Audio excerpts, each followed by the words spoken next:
Namaskar friends, this is NJ, your host on this channel. In this video, we are going to have our discussion on the most talked about topic currently doing rounds in all the astrology communities, which is going to be on the upcoming transit of Rahu and Ketu.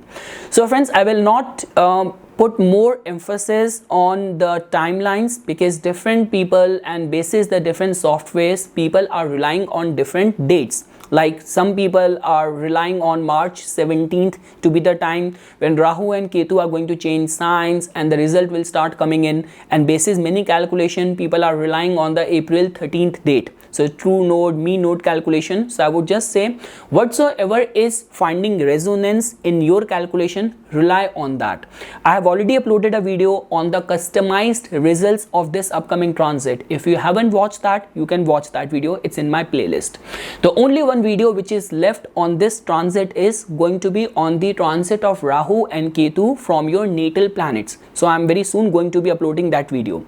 But in this video friends, I just wanted to make a summary, a highlight, a summary of what to expect, which is going to be equally applicable for everyone. Whether no matter what is your ascendant or what your moon sign is, you should at least get an idea that what kind of energy, what kind of direction this transit is going to open up for you. The do's and don'ts, the possibility of growth, opportunities, all of that we will try to understand in this simply quoted 10 points. Because friends, whatsoever I'm going to be sharing it with you guys over here in this video, it's not something which I have studied in the books or I learned or acquired through my undergoing astrology course which I did back in India, or basis my professional consulting experience. It's just like that in my own chart as well. I'm a Aries Rahu person and my moon nakshatra is Sadbisha. It's a nakshatra of Rahu. So that means my life started with the major chunk of the time spent in the Mahadasha of the Rahu. So I know which way this energy is going to manifest, where it can misguide you or where it could become a source of strength for you guys. So okay friends, the 10 points I have divided in a way that first 5 points is going to be concerned with the Rahu and the last 5 points is going to be hovering around the Ketu. So the first thing is that friends, definitely this transit from the Rahu's perspective is going to be very forceful manifestation of the energy of the Rahu. Try to understand this thing, that when we talk about if Rahu's energy is not working harmonious in someone's life, like Rahu in the Taurus can create confusion around your financial management or can make someone's speech very harsh. Rahu in the Gemini could create confusion in your network circle, but still action, aggression, impulse is not coming into picture. But Rahu in the Aries is all about outburst, impulse, aggression, road rage, all these kind of concerns. So it becomes very important that basis your own chart. I always say the best assessment is the self introspection, self assessment. So if you think you are a kind of person who is always on the radar or like always your nerves are always catching up onto you, your Mars is not a very dignified planet in your chart, or your nature of work, livelihood involves dealing with these kind of aggressive, heated kind of energy, environment and people. So you have to remain very cautious. Friends, why to go far? Let's just simply take a simple example. If someone who has a Libra ascendant and in the 7th house Aries energy is falling in and your marriage is already going through abuse and lot of difficult times, so trust me, you have to remain on guard, because the moment Rahu is going to enter the 7th house, all those abuse can also start taking up the physical abuse and aggression shape and form as well. So that is the one thing which you have to learn and you have to understand basis your ascendant or even your moon sign. Wheresoever the Aries sign is falling in, impulse, aggression, outburst, spontaneity is going to be at its peak.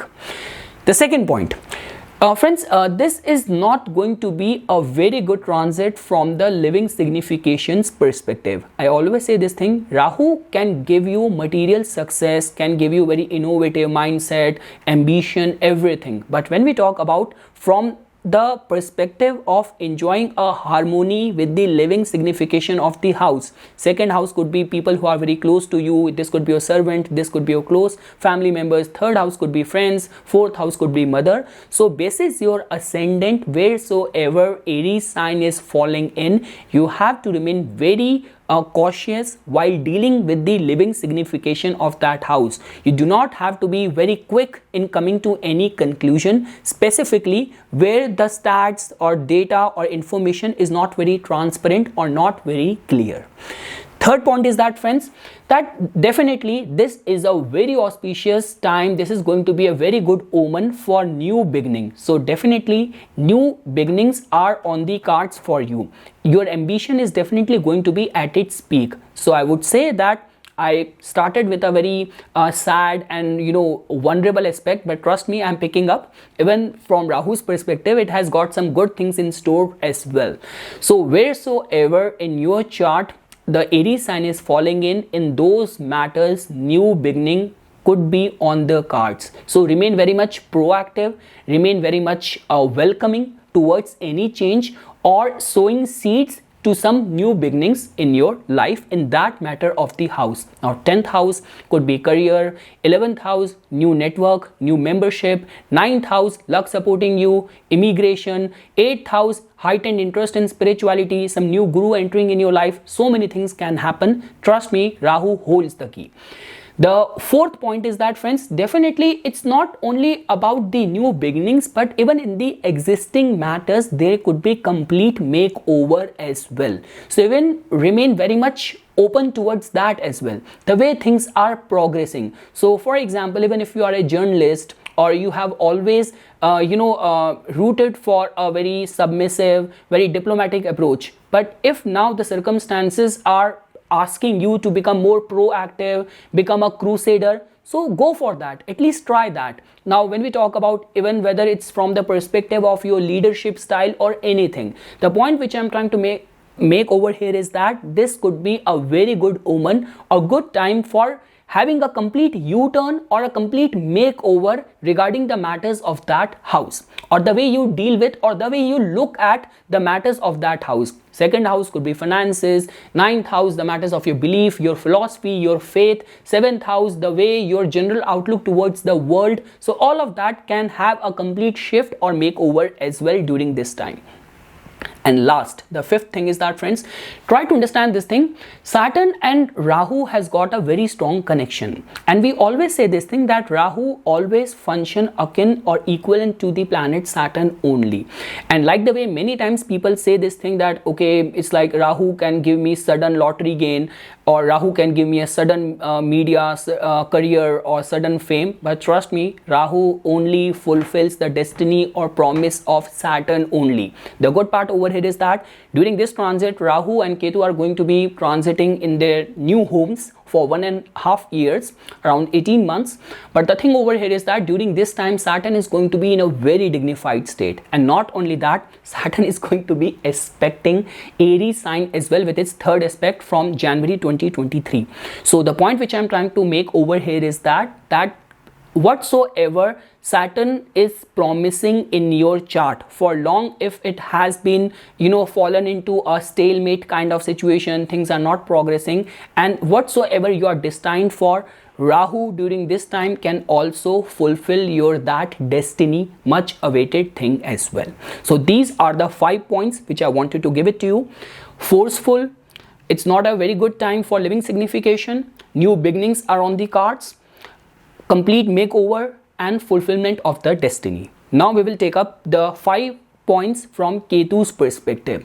So friends, the first thing is that regarding the relationship perspective, see, try to understand this thing that I have given my example as well, so you now know that. So the thing is, if you have excess of Rahu and Ketu influencing your first house and the 7th house, now whether from the ascendant or whether from the moon sign as well, so even if you are an Aries moon as well, so the concern over here is that Ketu is falling in your 7th house. That's one thing. Second thing is that even if your 7th house lord as well, if it is conjunct with Ketu, so you might have any ascendant, but your 7th house lord is placed in the for example Libra sign, and Ketu is sitting over there. So the point which I'm trying to make over here is that it becomes very difficult for any astrologer, any psychic to make any predictions or give you an exact timeline regarding the matters of your relationship. You might have your 7th house lord very well placed, very dignified. You're also running the good Mahadasha or Antardasha as well. Jupiter is also promising a marriage, but still there is no sign of any partner entering your life, any relationship starting up. So the point which I'm trying to make over here is that Ketu always hides the signification of that house. So if you have been going through the similar kind of situation or circumstances, so Ketu can actually unravel or reveal the partner or the soulmate to you during this time. So remain very much open and welcoming towards that. And I will also say the same thing, that the nodal axis always represents some sort of unusuality as well, anything which is eccentric. So for example, if God forbid your marriage in the past did not work out and you are on a lookout for a second marriage or remarriage, so even from those perspective, the axis of Rahu Ketu and Ketu in general coming in the Libra is a very good sign for relationship, energy of relationship, where you have lost all the hope, there is no clarity, there is no vision, irrespective of having good yogas in your chart. So Ketu can promise those things to you. That's the first point.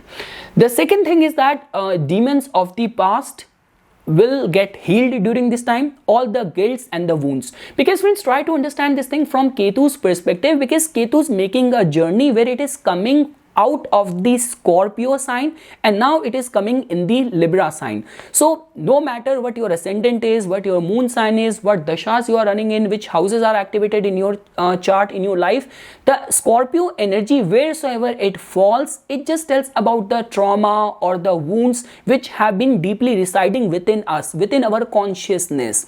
And Ketu must have, like in the past 1.5 years, it might have opened up those wounds as well. Now Ketu never does it to give you pain, to give you sorrow. It just wants your soul to get healed up. So the point which I'm trying to make over here is that in the past 1.5 years, during the time when Ketu, right now it's in the Scorpio, it's coming out of there. So if you have been going through some past trauma which suddenly got activated, suddenly got unraveled, some past trauma, some wound of yours which might have been troubling you from the past 1.5 years obsessively, like a shadow living with you. So all those demons, all those past wounds can get healed up once Ketu is coming out of, or it's going to come out of the Scorpio sign. That can be seen as a one sigh of hope or ray of hope, that Ketu is finally leaving the Scorpio sign. And it becomes more difficult for all those people who have already very accentuated Scorpio sign in their chart. So if your Mars or Saturn or your moon or heavily afflicted Scorpio sign is there in your chart, no matter whichever house it's taking place, so trust me, all those wounds and the crisis and the trauma of the past which might have been troubling you from the past 1.5 years, it is definitely going to get completely disappear. That's a good news.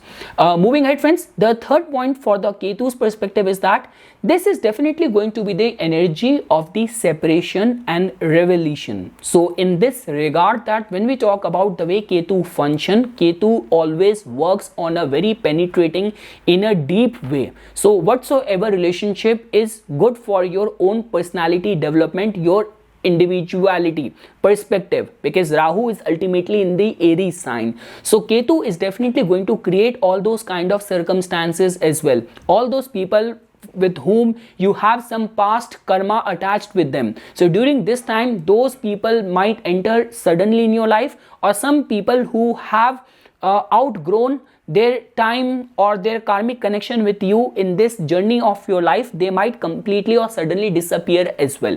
So remain very much open towards that. Those kind of relationship from the past, or those people suddenly coming in your life or disappearing from your life can also happen, or those kind of situation can also take place. Next point is that, friends, this can be seen as a very good time period for remaining very much welcoming and open towards the life lessons. Because friends, in the original Kalpurush Kundli, Libra represents the 7th house energy, which is all about the way you look at the world. Like when we talk about, even in the complete astrological chart. 10th house just tells about your public outdoor activities. But when we talk about the masses reside in the 7th house. And for example, Libra resonates the same 7th house energy only. So when we talk about life actually becoming a teacher and the life experiences teaching you, the divine plan unfolding in front of you, so that can also happen. So here it's like, it's not only a guru or any belief or cult which you follow is going to teach you. Life in itself can become your very good teacher, and remaining observant towards the way things and your life is progressing during this time can become a very good teacher of yours. And the last point is that, friends, I would also say that from the commercial values perspective and financial rewards perspective, never ever lose hope on Ketu, because obviously like majority of the astrologers only associate or attach Ketu with the renunciation, with the separation, with the detachment. But at the end of the day, Ketu has got the symbol of the hoisted flag, the dhwaja, claiming the territory. So when we talk about Ketu entering the sign, the original sign of commercial interaction, business dealings, so all of that, so even from the perspective of some sudden windfall, business, financial gain or establishment can also be looked forward to if your ongoing dashas are also very much conducive or supporting of that as well. So never ever completely lose hope, because when we talk about people suddenly getting the power, speculation, lottery gains, so Ketu also hold the same potential as well, because the domain of Ketu is not restricted to this lifetime but from past many lifetime of yours as well. So that is, friends, that's all. These are the 10 points which I wanted to share with you guys. It's a complete summary of all of that which I have so far discussed with you in this upcoming transit. Whatsoever your suggestions are, your inputs are, do write it in the comment box. And after this, on this upcoming transit, there is just one video left, which is going to be on the transit of Rahu and Ketu over your natal planets.